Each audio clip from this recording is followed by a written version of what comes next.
Mateus 2. Quem precisar de Bíblia, tem Bíblia aqui. Tem Bíblia aqui em cima. Fiquem à vontade. Amém? Mateus 2. Eu quero ler com vocês o versículo 1 e o versículo 2, para nós começarmos essa manhã. Amém? A palavra diz assim: Jesus nasceu na cidade de Belém, na região da Judéia, quando Herodes era o rei da terra de Israel. Neste tempo, alguns homens que estudavam as estrelas vieram do Oriente e chegaram a Jerusalém. Eles perguntaram: onde está o menino que nasceu para ser rei dos judeus? Nós vimos a estrela dele no Oriente e viemos adorar. Amém? Amém. Queridos, eu quando estava preparando essa palavra, tocou muito no meu coração, porque nós estamos perto do Natal. Nós estamos próximos do Natal. E Natal é comemorado no mundo inteiro como o nascimento de Jesus. Nós sabemos que não foi em dezembro, isso a gente tem certeza absoluta que não foi em dezembro. Mas nós não podemos deixar de aproveitar essa data para falar do amor de Deus, falar do amor de Jesus, falar do quanto isso nos contagia e do quanto isso nos move. Porque é uma oportunidade muito grande para aqueles que não creem em Jesus. Nessa época eles ouvem tanto falar do nome de Jesus que é importante nós falarmos sobre o nome dele. Mas eu queria destacar uma outra coisa nessa passagem.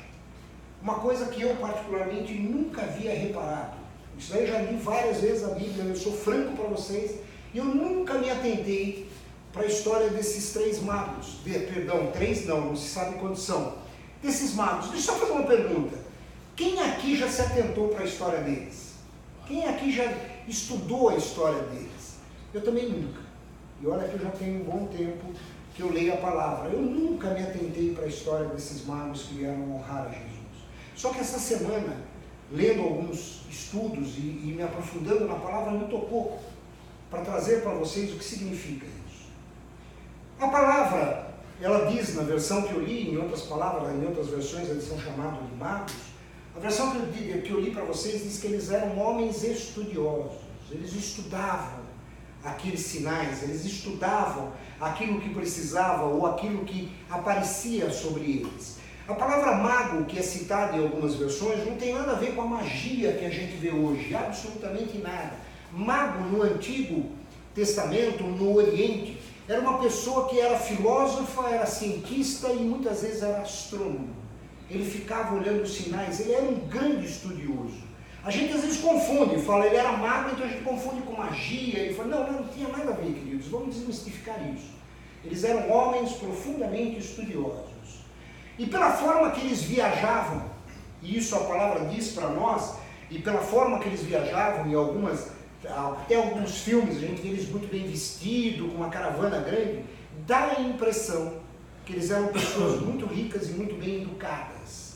Porque a gente não vê nenhuma referência que eles foram sem educação. Pelo contrário, a impressão que se tem é que eles entraram na manjedoura naquela noite com respeito e com uma educação muito grande. Então é isso que nós sabemos deles, que eles eram pessoas estudiosas, eram pessoas que tinham muitas posses, e eram pessoas muito bem educadas, porque a Bíblia não fala nada mais em relação a eles. Deixa eu dizer uma coisa para vocês, a Bíblia não fala nem o nome deles, nem que eles eram três. A Bíblia diz que eles deram 3 presentes, pode ter sido uma pessoa só que deu 3 presentes, pode ter sido 5 pessoas, pode ter sido 3 pessoas. Isso não importa. Importa que eram pessoas que eram estudiosas. Mas sabe o que me chamou a atenção nessa passagem, quando eu estava estudando ela? Eles não eram judeus. E vocês vão entender por que eu estou dizendo isso. Esses sábios não eram judeus, mas eles estudavam profundamente os sinais da vinda do Messias. Mas eles não eram judeus, eles eram sábios.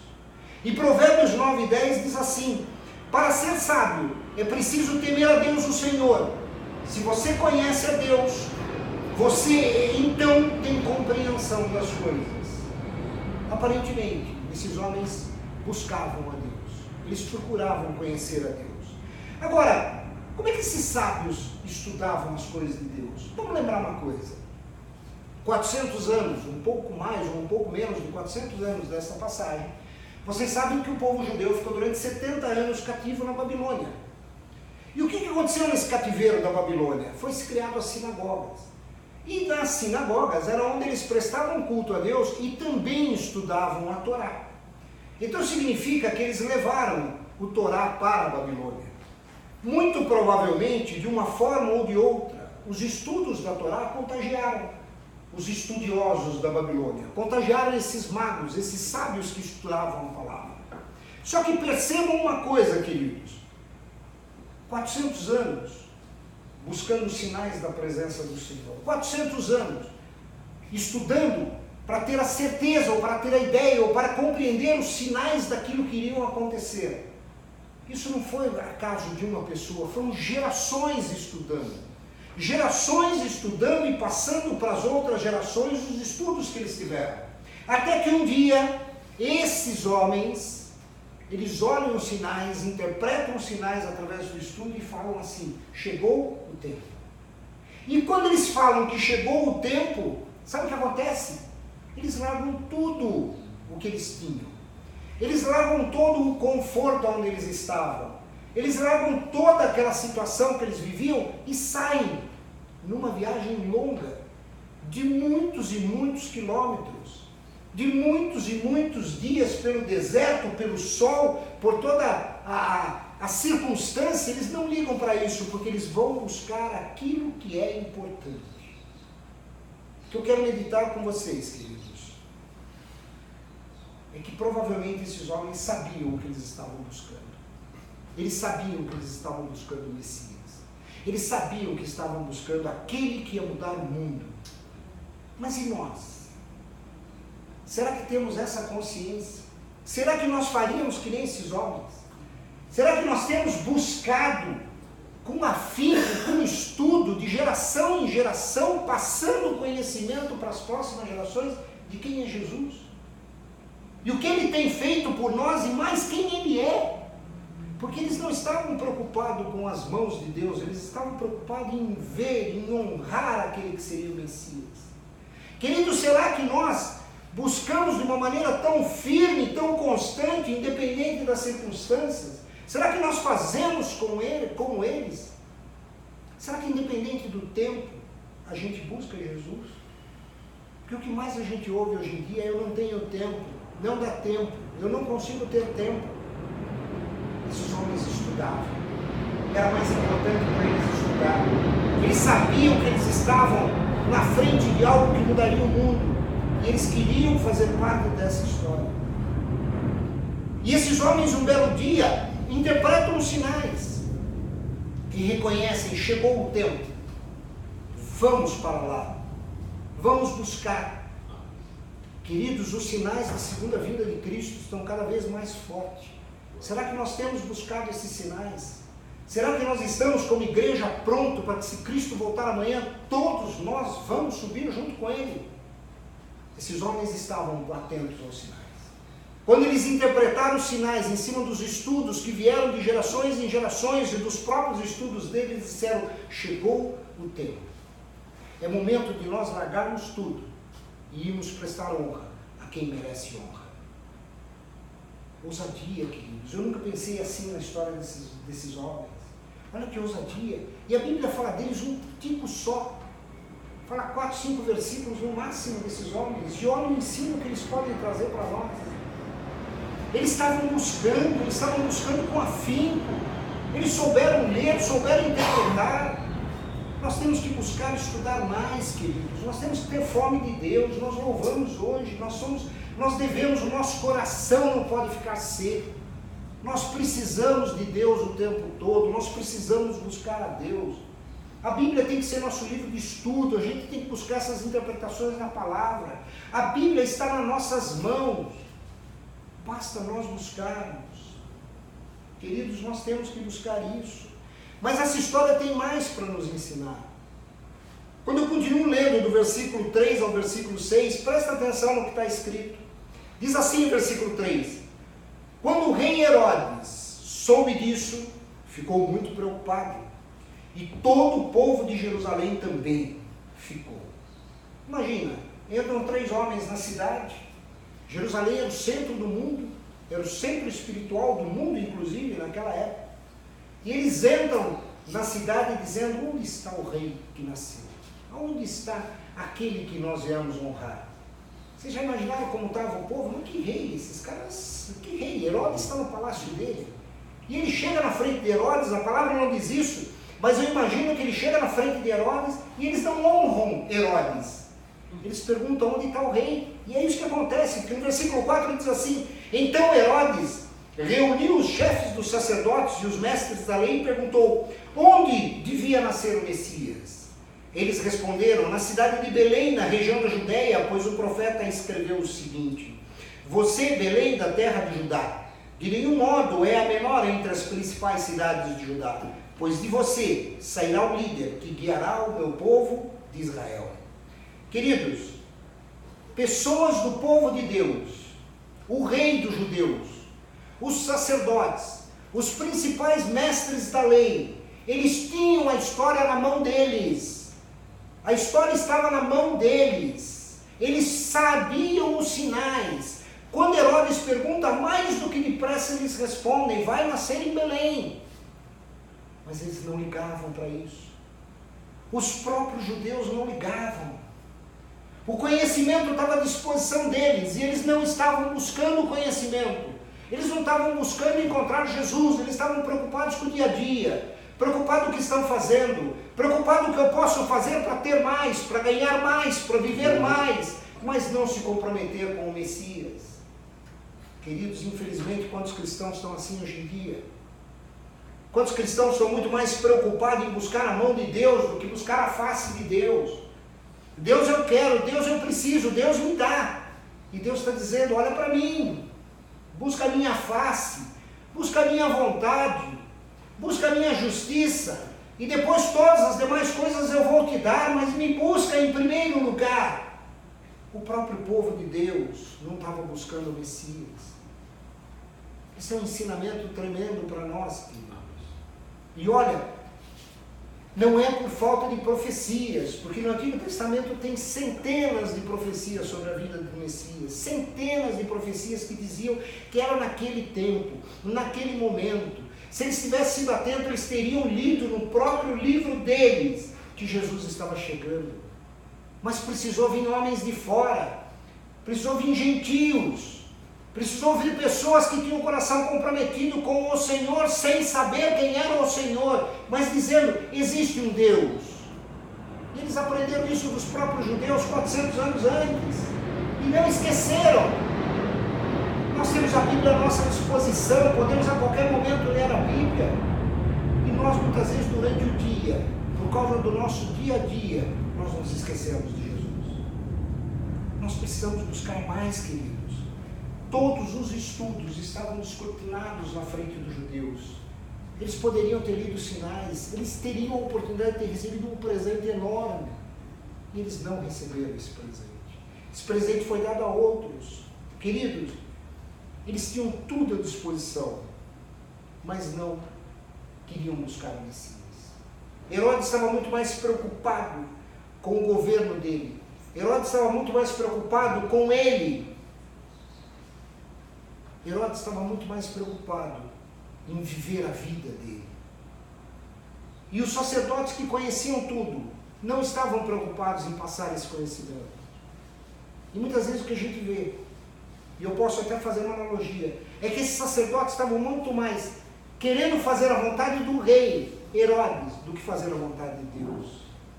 Quantos de nós, muitas vezes, na frente de algumas pessoas ou na frente de algumas situações, nos inibimos de falar a palavra do Senhor? A palavra diz que nenhum dos sacerdotes teve a ousadia de chegar para o rei e dizer: rei, o Messias está nascendo. Eu acho bom o Senhor colocar a barba de molho e a gente ir honrá-lo, porque ele será o Messias que vai salvar Israel. Não é o Senhor que vai salvar Israel, é o Messias que vai salvar Israel. Mas ninguém teve essa coragem, ninguém teve essa ousadia. Precisou vir magos do Oriente, pessoas do Oriente para falar isso. Vocês perceberam como muitas vezes nós agimos, queridos? E mais, essas pessoas conheciam de cor e salteado a palavra de Deus. Porque quando Herodes pergunta, rapidamente os sacerdotes respondem. E isso me leva a pensar o seguinte, queridos: quantas pessoas no mundo cristão conhecem de cor e salteado a palavra de Deus? Conhecem os versículos, Se você perguntar ele, isso daí está no endereço tal, versículo tal, capítulo tal, do livro tal. Mas não vive a palavra. A letra é morta. Ele conhece a palavra, mas não vive a palavra. Não adianta conhecer a palavra se a gente não vive a palavra de Deus. A palavra de Deus tem que ser vivida. Hebreus diz que ela tem que ser viva e eficaz na nossa vida. Isso está lá em Hebreus 4, no versículo 12 e 13, que diz assim: pois a palavra de Deus é viva e poderosa, e corta mais do que qualquer espada afiada de 2 lados. Ela vai até o lugar mais profundo da alma e do espírito, vai até o íntimo das pessoas e julga os desejos e pensamentos do coração delas. E no 13 diz assim: não há nada que se possa esconder de Deus. Em toda a criação, tudo está descoberto e aberto diante dos seus olhos, e é a Ele que todos nós teremos que prestar contas. Querido, não adianta a gente querer esconder de Deus quem nós somos. Não adianta a gente querer esconder de Deus o que nós fazemos, porque é impossível fazermos isso. A gente pode esconder do irmão, pode esconder de quem está próximo de nós, mas nós jamais podemos esconder de Deus, porque a palavra diz que tudo está descoberto aos seus olhos. Tudo, quando é tudo, é tudo. Queridos, a gente precisa aprender a buscar mais a palavra de Deus. A gente precisa aprender mais. Querido, não é 10 minutos por dia de leitura. Não é vir ao culto uma vez por semana, é estudar. É deixar com que a palavra nos lave. É deixar com que a palavra nos transforme. Sabe o que eu fico impressionado nesses homens? É que eles estudaram por 400 anos, geração em geração foi passado esse conhecimento. Eu fico imaginando um cara que tomou contato pela primeira vez com isso e falou: uau! Que maravilha que tem nesse livro chamado Torá. Tem a promessa de alguém que vai mudar o mundo, tem a promessa de alguém que vai transformar vidas. Quando ele virá? Não sei quando ele virá, mas tem sinais aqui que dizem quando ele virá. Vamos estudar esses sinais, vamos buscar esses sinais, vamos buscar o tempo. Isso foi passando de geração em geração. Eu imagino uma primeira geração chegando para a segunda geração e dizendo: não parem de estudar, nós chegamos até aqui, vai em frente e busque os próximos sinais. Será que nós fazemos isso, queridos? Será que nós transmitimos o que nós conhecemos de maneira tão íntima para as pessoas? Será que nós sentamos com a próxima geração e dizemos: vem cá, eu tenho uma preciosidade para te ensinar, senta aqui comigo que eu vou te falar. Existe alguém que vai transformar o mundo e eu posso te apresentar para esse. Queridos, a gente fica muito preocupado, e eu já vi pessoas falando isso: não, nós temos que ter um evangelho que atinja os jovens, nós temos que ter um evangelho que atinja as mulheres, nós temos que ter um evangelho que fale ao coração de algumas pessoas. Eu vi uma frase do Augusto Nicodemos que eu achei fantástica. Ela diz assim: não existe evangelho para jovens, existe evangelho para pecadores. O evangelho é um só. O evangelho é um só, a gente distorce. Não, eu tenho que amoldar a palavra para conseguir tocar no coração. Quem toca no coração é o Espírito Santo de Deus, não somos nós. Esse negócio da gente tentar moldar a palavra para falar mais macio, para tocar em alguém, isso aí não é de Deus, queridos. De Deus é falar a verdade da palavra. Esses homens buscavam isso. A gente tem que ter cuidado, queridos. Esses homens tinham o controle sobre os sinais, eles buscavam os sinais, eles estudavam os sinais, por isso eles foram atrás. Herodes e os seus sacerdotes só falavam.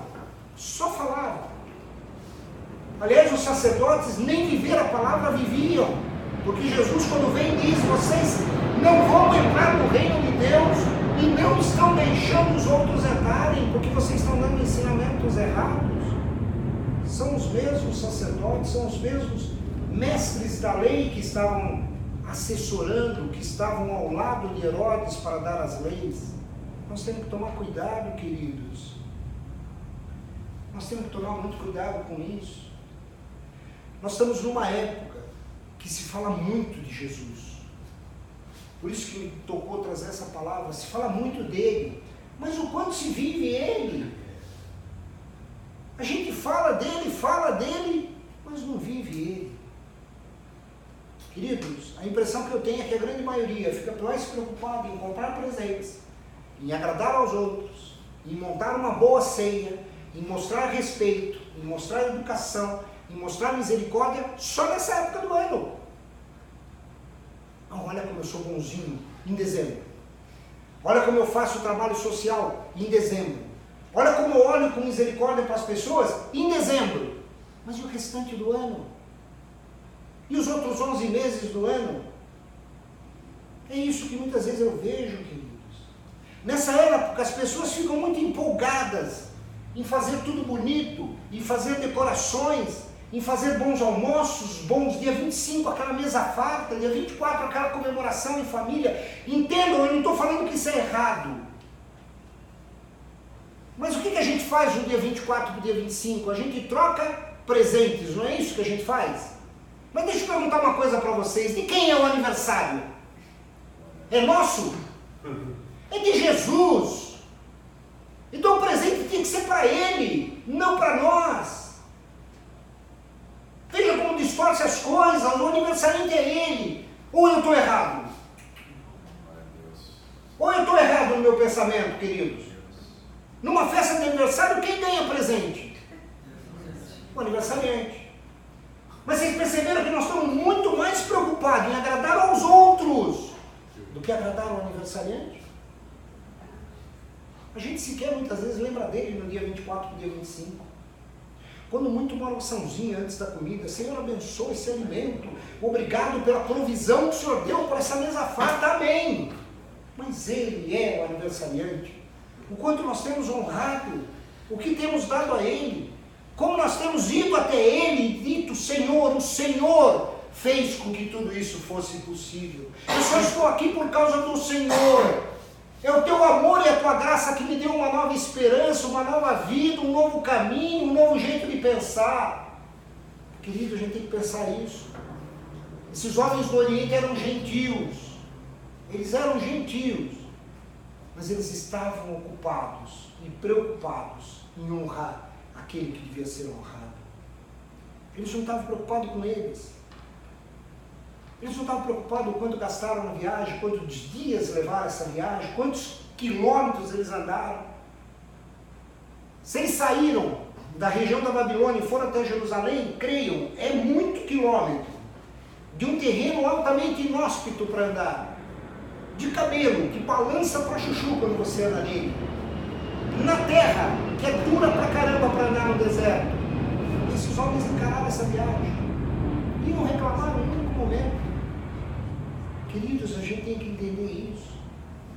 Lá no continuando, em Mateus 2, do versículo 9 ao 11, diz assim: depois de receberem a ordem do rei, os visitantes foram embora. E essa ordem do rei é o seguinte: Herodes, mesmo com todos os escritos, sabendo que era em Belém, ele não vai honrar o Messias. Ele diz assim para esses homens, está um pouquinho antes do versículo 7 e 8, ele diz assim: olha, vocês vão lá, descobrem onde é, e quando vocês descobrirem, voltem e me contem, porque eu também quero honrá-lo. Herodes não queria honrá-lo, Herodes queria matar Jesus, porque, ele vai ser o rei dos judeus, ele vai ocupar o meu espaço, ele vai tirar o meu lugar.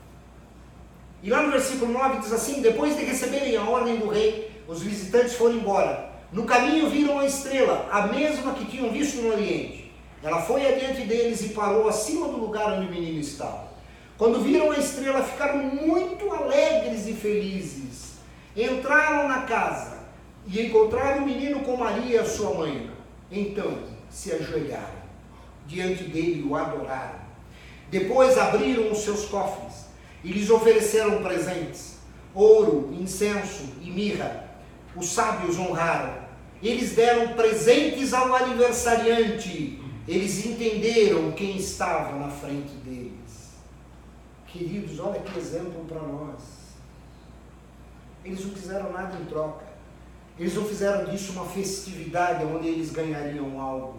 Mas eles entenderam quem era o aniversariante. Está escrito aqui, eles entenderam quem estava na frente deles. E eles deram presente ao aniversariante. Deixa eu dizer uma coisa para vocês. Belém ficava mais ou menos a uns 10 quilômetros de Jerusalém. Fica mais ou menos a uns 10 quilômetros de Jerusalém. Somente pessoas de fora é que conseguiram reconhecer o que estava acontecendo naquela noite em Belém. Com todo o estudo à disposição, com tudo que os judeus tinham à disposição, somente pessoas de fora entenderam o que estava acontecendo. Queridos, a minha oração, e por isso que Deus me deu essa palavra hoje, é porque nós não sejamos que nem os judeus. A palavra está à nossa disposição. Que a gente não perca a oportunidade de ver Jesus sempre na nossa vida, sempre na nossa frente, sempre na condução das coisas. Porque é Ele que precisa ser honrado, e Ele precisa ser honrado pela nossa vida. Os homens deram presentes, que eram presentes que se davam a reis. Ouro, incenso e mirra eram os produtos mais valiosos que tinham naquela época, e eles deram. E nós, o que damos a Jesus? É isso que eu queria que a gente refletisse. Diferente de Herodes, que não sabia nem sequer onde era o local. Nós não podemos deixar isso acontecer na nossa vida. Imagine essa cena, queridos. Jesus estava num estábulo. Outras versões dizem que ele estava num estábulo. O estábulo é o quê? É um lugar cheio de animais. É um lugar que eu arrisco a dizer que o cheiro não devia ser muito agradável. Jesus estava ali, cheio de pastores ao em volta. Quem estava honrando Jesus? Animais e pastores. E pastores porque o anjo, quando Jesus nasceu, foi chamar os pastores no campo. Vocês sabem dessa história? Os anjos chamam os pastores e dizem: olha, venham honrar aquele que é o libertador de Israel. Hosana, Hosana, a paz na terra aos homens de boa vontade. Porque é nascido o Messias. E eles foram, mesmo sem saber, eles foram. Então imagina a cena. Está essa cena montada e entram pessoas ricas, bem vestidas, cultas, educadas, e elas vão até o menino e não estão nem aí se elas estão pisando no esterco ou não, se elas estão andando em caminho sujo ou não, se a roupa delas vai se melar ou não. E sabe o que eles fazem quando vem o menino? A palavra diz: eles se ajoelham e honram ao menino. Queridos, quanto nós temos a aprender com a história dessas pessoas do Oriente. E eu quis fazer isso nessa época do Natal, porque parece que o Natal distorce tudo. A gente esquece quem é o aniversariante. Herodes estava muito mais preocupado com as suas vontades, com o seu reino, com aquilo que era a vontade dele, muito diferente dos visitantes. O coração dele estava muito mais cheio de fazer aquilo que ele queria, do que o que Deus esperava dele. Quantas vezes nós estamos assim, queridos? Com o nosso coração cheio de fazer a nossa vontade. E aí a gente não vai na presença de Deus perguntar: Deus, mas eu posso? Porque a gente sabe a resposta. Sabe por que muitas vezes a gente não ora perguntando a Deus se a gente pode ou não fazer alguma coisa? Porque a gente sabe que Ele vai dizer não. A gente tem consciência. Herodes tinha consciência, mas ele prefere ficar na dele. Eu vou abrir mão de tudo isso, eu vou abrir mão do meu reino, eu vou abrir mão das minhas posses, eu vou abrir mão de tudo. Queridos, ninguém pediu para abrir mão de nada. Vocês percebem isso? Ninguém pede para que a gente abra mão de nada, a não ser da nossa vontade, e colocá-la na mão de Deus. Já não vivo eu, mas Cristo vive em mim. É isso que Ele pede de nós. E é isso que Ele espera que nós façamos. E Herodes não conseguiu reconhecer isso. E sabe o que tem quando a gente tem comunhão com Deus? Esses homens, de novo, eu vou repetir isso, eles eram gentios, eles eram estranhos aos judeus, mas eles tinham comunhão com Deus. Porque lá no versículo 12 de Mateus 2 diz assim: e num sonho, Deus os avisou que não voltassem para falar com Herodes. Por isso voltaram para sua casa por outro caminho. Quem tem comunhão com Deus ouve a voz de Deus no tempo que precisa. Eles iam cair numa armadilha e Deus disse a eles: não vá, vocês já cumpriram o propósito, vai por outro caminho. E queridos, eu fiquei imaginando eles voltando para casa. Tentem imaginar essa cena, eles voltando. Nós vimos o Salvador do mundo, nós vimos aquele que vai ser a diferença, nós vimos o Rei, e nós pudemos honrá-lo. Você já imaginou a volta deles para casa, que alegria que eles estavam no coração, o quanto eles devem ter conversado durante a viagem. Puxa, que coisa ter dobrado o joelho na frente deles. Vocês perceberam a sensação que nós tivemos? Vocês perceberam o quanto nós sentimos a presença de Deus? E eles voltaram com alegria. Se eles estavam com alegria indo, eles voltaram com alegria. Nós temos que buscar o Senhor com alegria. Nós temos que buscar o Senhor e honrá-lo em todo o tempo nas nossas vidas. Nós não podemos simplesmente nos envolver por alguns encantamentos que o mundo coloca nessa época em nós, e não só nessa, como ao longo do ano inteiro. Porque o tempo todo ficam rodando encantamentos em cima de nós, e nós precisamos ter o controle de tudo isso, queridos. E no meio de todos os judeus, para não dizer que ninguém entendeu, teve uma pessoa que entendeu. Passados 8 dias, quando eles precisam levar o menino para ser circuncisado, e isso era feito no templo, a palavra diz que tinha uma pessoa, no meio de sacerdotes, de mestres da lei, daqueles que são entendidos, tinha uma pessoa comum, uma pessoa normal, mas uma pessoa que tinha comunhão com o Espírito, que estava lá esperando Jesus. Essa passagem quem nos conta é Lucas. Lá no versículo 2, do versículo 25 ao 32, diz assim: em Jerusalém morava um homem chamado Simeão. Ele era bom e piedoso e esperava a salvação do povo de Israel. O Espírito Santo estava com ele. E o próprio Espírito lhe tinha prometido que antes de morrer ele veria o Messias enviado pelo Senhor. Guiado pelo Espírito, Simeão foi ao templo. Quando os pais levaram o menino Jesus ao templo para fazer o que a lei manda, Simeão pegou o menino no colo e louvou a Deus. Ele disse: agora, Senhor, cumpriste a promessa que fizeste, e já podes deixar esse teu servo partir em paz, pois eu já vi com os meus próprios olhos a tua salvação, que preparastes na presença de todos os povos, uma luz para mostrar o teu caminho a todos os que não são judeus, e para dar glórias ao teu povo de Israel. Queridos, um judeu, esperava, tocado pelo Espírito Santo, e quando ele recebe Jesus, ele reconhece quem é Jesus. E ele diz mais, ele diz o que João disse. Tempos depois, João vai escrever quase a mesma coisa. Ele diz assim: esse é a luz do mundo. Ele veio para mostrar o caminho. João escreve quando o próprio Jesus diz: eu sou a luz do mundo. Simeão profetizou: esse é a luz do mundo. Esse que veio para mostrar o caminho. Mas não veio para mostrar o caminho só para os judeus, ele veio mostrar o caminho para todos os povos. E os sábios do Oriente já tinham mostrado isso. Queridos, o que nós estamos fazendo com Jesus? Deixa eu dizer uma coisa para vocês. Estamos encerrando. Aproveita esse período de Natal. Aproveita. Eu não sou contra, aproveita. Embrulhe seus presentes, decore a casa. Deixe tudo bonito, faça uma festa com a família. Mas não esqueça de Jesus. Sabe por quê? Algum tempo depois, as decorações desaparecem. Os presentes, e cá entre nós somos egoístas, os presentes começam a perder valor, a gente já vai querer outro logo depois. Aquelas lembranças, boas lembranças, se tornam só lembranças. Mas tem uma coisa que é real na nossa vida: é Jesus.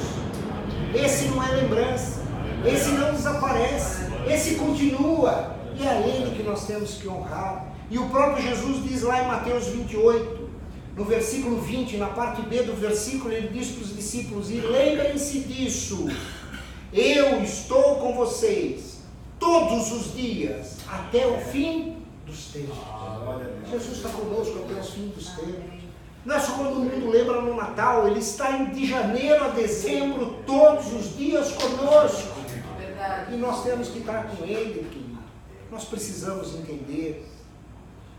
Jesus é que tem que permanecer. Deixa que Ele permaneça na sua vida, deixa que Ele seja o Senhor da sua vida.